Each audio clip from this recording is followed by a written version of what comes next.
Ini di sini cukup ramai ya. Sekarang bilang ada lebih kurang 100 rumah, 100 kepala keluarga. Tapi kata Ustaz, yang sholat berjemaah ke sini kadang-kadang hanya 2-3 orang. Kok sampai begini? Ini suatu persoalan sebenarnya. Jadi ini saya memang basic saya bukan seorang yang pernah mengenyam pendidikan dari pendidikan formal dari agama. Saya dari umum. Saya dulu untuk melaksanakan senang sholat itu sangat berat. Puasa itu sangat berat. Lalu saya mencoba menelaah, kenapa kok demikian pentingnya sholat itu? Kenapa kok demikian pentingnya? Jadi saya baca, pentingnya sholat itu adalah, ini saya uraikan sedikit. Yang pertama, sholat itu adalah salah satu rukun Islam. Yang namanya rukun, kalau tidak jalankan, kita lepas, kita luput dari seorang beragama Islam. Sama halnya dengan sholat.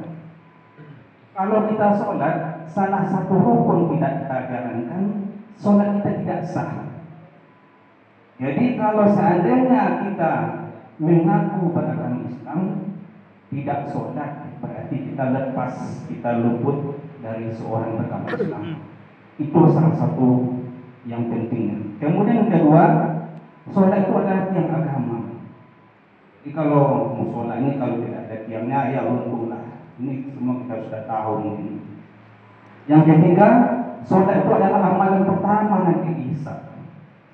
Kalau sholat kita baik, insya Allah seluruh amalan kita akan baik semua. Jadi ternyata pentingnya sholat tersebut. Kembali kepada persoalan tadi. Kenapa kok jemaah sekeliling sini kok enggan untuk sholat? Kenapa kok saya dahulunya merasa berat untuk sholat? Penyebabnya adalah karena tidak paham, tidak mengerti dengan substansi sholat, tidak mengerti dengan fungsinya sholat itu untuk apa. Inilah penyebabnya kalau kita hanya mempelajari agama itu dari segi fikih saja, hanya dari syariat syariat. Kalau kita hanya mempelajari agama itu dari segi fikih syariat, yang tertancap dalam otak itu adalah mengenai tata cara.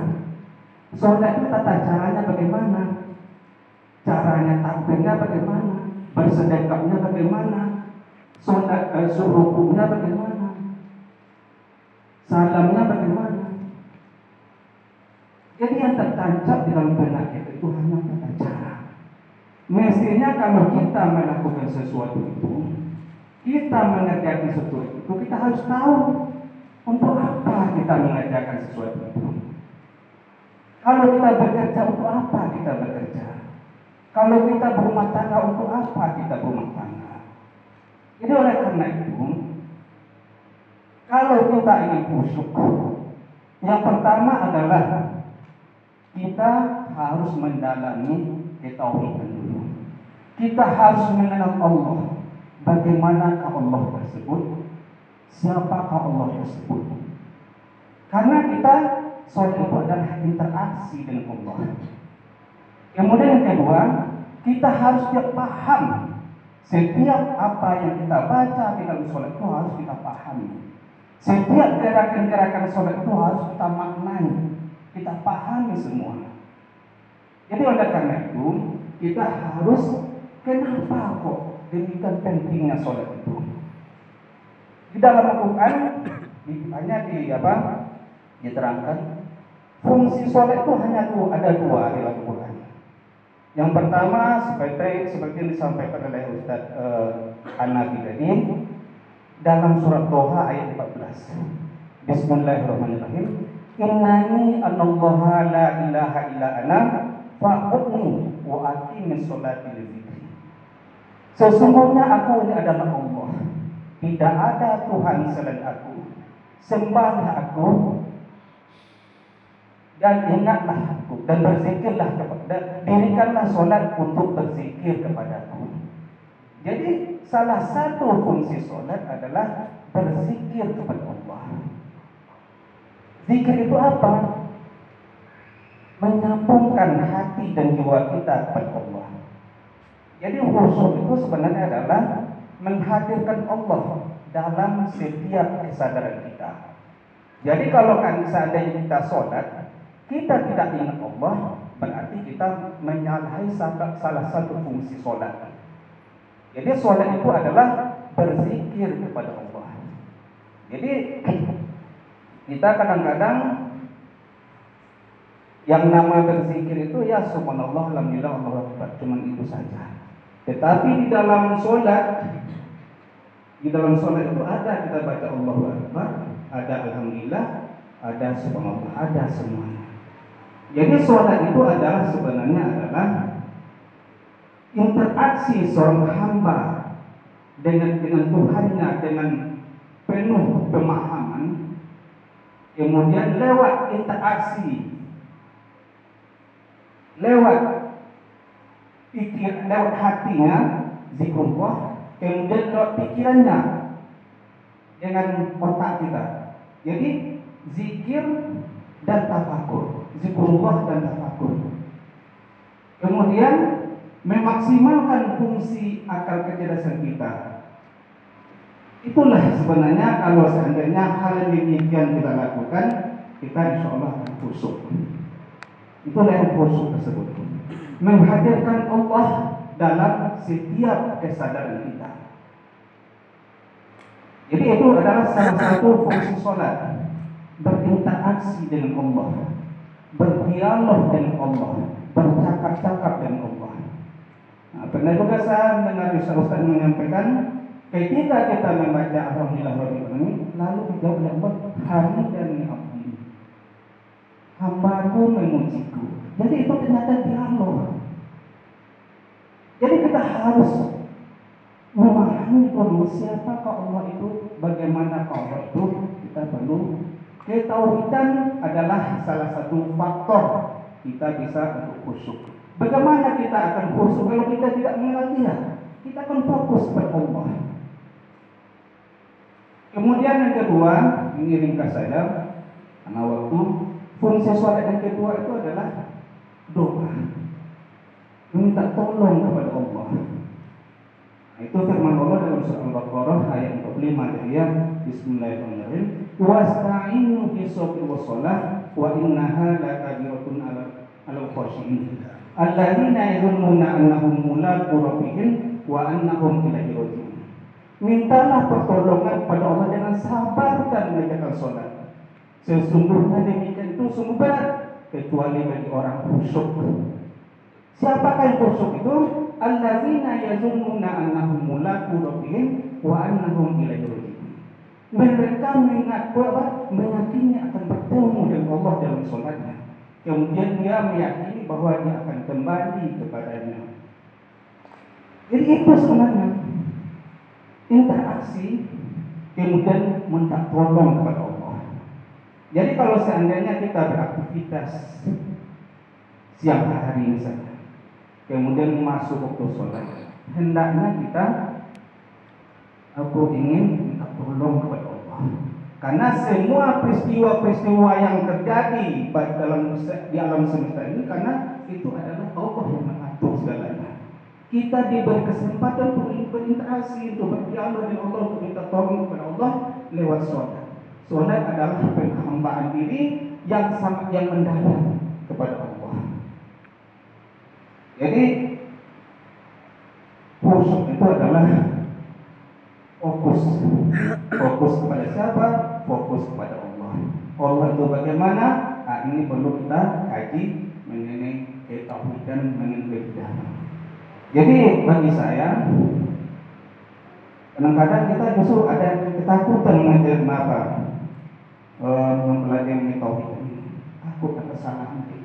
Menurut saya, sepandang kita mengikuti apa yang diajarkan Al-Quran, insya Allah kita tidak akan salah. Walillahi ma fis samawati wa ma fil ardh wa kana Allahu bikulli syai'in qadira. Kepunyaan Allah lah langit dan bumi, dan adalah Allah Maha meliputi segala sesuatu.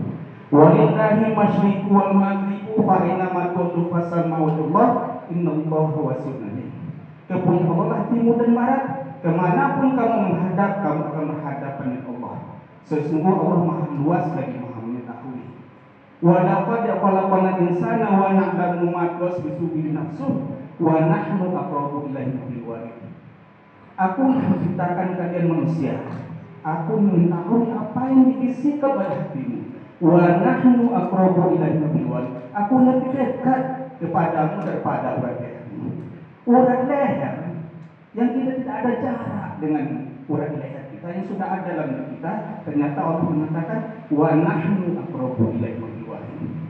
Jadi kalau Allah Maha meliputi segala sesuatu, ternyata apa yang ada dalam semesta ini berada ternyata dalam zat Allah.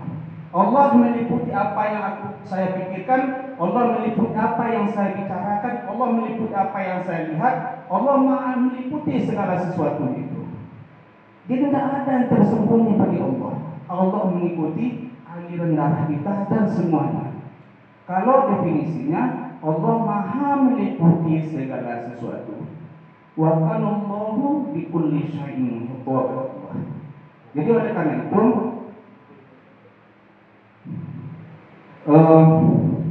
janganlah kita belajar agama itu terpaku hanya dari segi fikih saja. Jangan terpaku hanya dari fikih. Jadi kita harus memikirkan kenapa. Semuanya ada dalam Al-Quran. Untuk belajar tauhid semuanya ada. Lebih dari 3.000 kali Allah menyebut namanya di dalam Al-Quran. Tidak lain tak bukan apa. Ternyata Allah memperkenalkan dirinya pada kita. Ternyata kita tidak sampai berupaya untuk mengenal. Bagaimana kita akan beriman kalau tidak kenal sama Dia? Nah, kadang-kadang kita dalam ceramah, berimanlah pada Allah, bertakwalah pada Allah, bacalah Al-Quran. Iman itu apa? Takwa itu apa?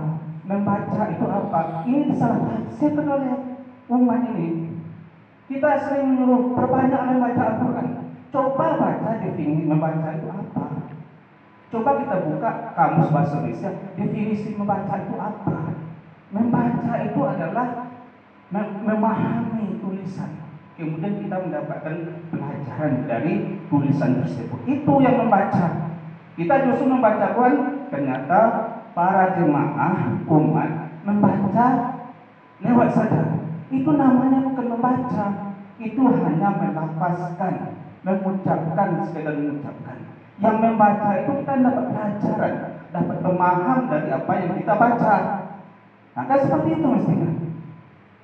Jadi ini salah kaprah kita sebenarnya. Jadi kita harus lebih mendalam memaknai setiap bacaan-bacaan kita baca tersebut. Ingat, Al-Quran itu adalah petunjuk.